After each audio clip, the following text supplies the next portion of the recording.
Bonjour, on va voir dans cette vidéo comment essayer d'adoucir une saute en jump cut, dans une interview, une coupe violente avec une image qui saute, comment la rendre plus douce en utilisant la fonction flux optique qui a été développée dans Motion et ensuite reprise dans Final Cut Pro et qui sert normalement plutôt à optimiser des ralentis, à rendre des ralentis plus doux. Là on va l'utiliser pour adoucir une coupe. Là vous voyez par exemple dans une interview, traditionnellement quand on coupe pour enlever une hésitation ou un morceau de phrase, on a ce type d'image.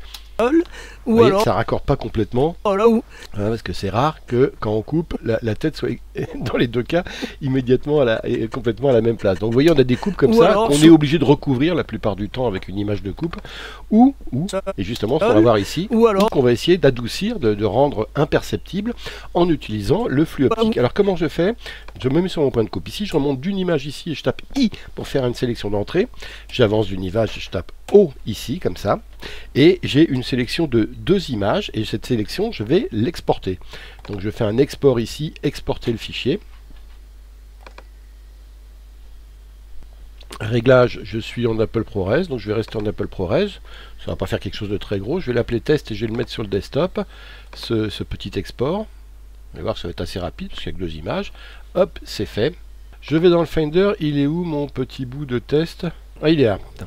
Voilà, mon fichier test, il est là. Je le prends, je fais ça, je retourne dans Final Cut et je viens le poser juste au-dessus de la coupe, mon petit export de deux images. Donc je relis maintenant. Vous voyez, j'ai toujours la coupe au-dessus, parce que c'est normal, j'ai recouvert avec les mêmes images. Maintenant, cette coupe ici, je vais faire pomme R pour sortir ça. Et je vais ici tirer, je vais grossir un peu mon histoire, pour tirer la vitesse de 100 à 15%. Donc je tire à 15%.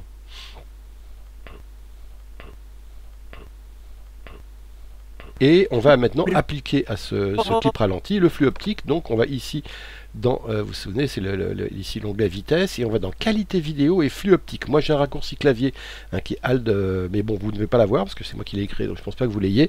Donc vous faites comme ça et moi je fais mon raccourci clavier, Maj, pomme, F. Et voilà, analyse du flux optique, on le voit en bas à gauche de l'image, et on va attendre qu'elle soit faite. Ça y est, elle est finie, 100%, et on regarde ce que ça donne. Ou alors sous les...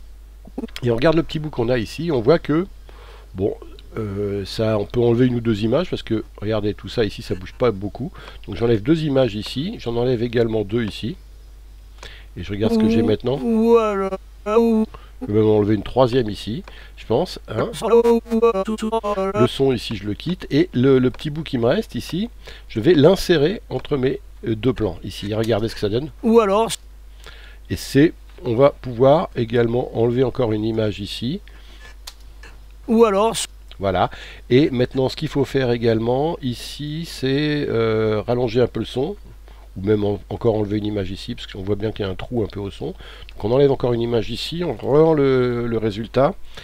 Hop. Je me mets bien au milieu ici. Qu'est-ce que ça donne? Ou alors... Voilà, on a juste un creux de son, donc il faut ici, effectivement, si on veut que le son, il faut tirer notre son en dessous. En espérant que, voilà, ici et là, on ait un peu d'espace au son pour pas avoir un vide. Sinon, voilà, là j'ai rajouté du son en dessous de manière à avoir du silence. Et maintenant, je pense que ça doit être à peu près pas mal. Si on relie à partir d'ici. Ou alors sous le sol. Ou alors... Voilà, donc on voit ici. Dans le sol. Ou alors... Bon, le seul truc, c'est que c'est un peu longuet, encore une fois. Voilà, ici je peux encore gagner une image, je pense. Tout ça c'est pour que le silence au milieu soit pas trop long. Donc on essaie de raboter. Voilà, vous voyez que ça passe très bien. Ici d'avoir raboté encore une image. Donc j'en ai gardé que 3 pour finir, regardez finalement. Je suis à ici. 1, 2, 3, 4. Je peux même en enlever encore une, regardez, celle-là, je peux encore l'enlever. Je ne regarde que 3, regardez. Ou alors... Et le mouvement est totalement fluide. Et du coup le silence entre les deux n'est pas excessif. Ou alors... On sent une hésitation et on voit qu'il tourne sa figure, il change de tête. Donc notre flux optique a parfaitement fonctionné parce que cette coupe ici, elle devient totalement transparente. Il faut vraiment le savoir qu'il y avait une coupe ici. Ou alors... Vous voyez ici comment on maquille une coupe franche quand on n'a rien pour poser au-dessus, quand on n'a pas de plan de coupe à poser. Et ben on peut utiliser le flux optique pour faire des miracles, moi je trouve, parce que franchement, là, cacher cette coupe, regardez, c'est absolument magnifique. Voilà, à vous de jouer maintenant. Merci, à bientôt.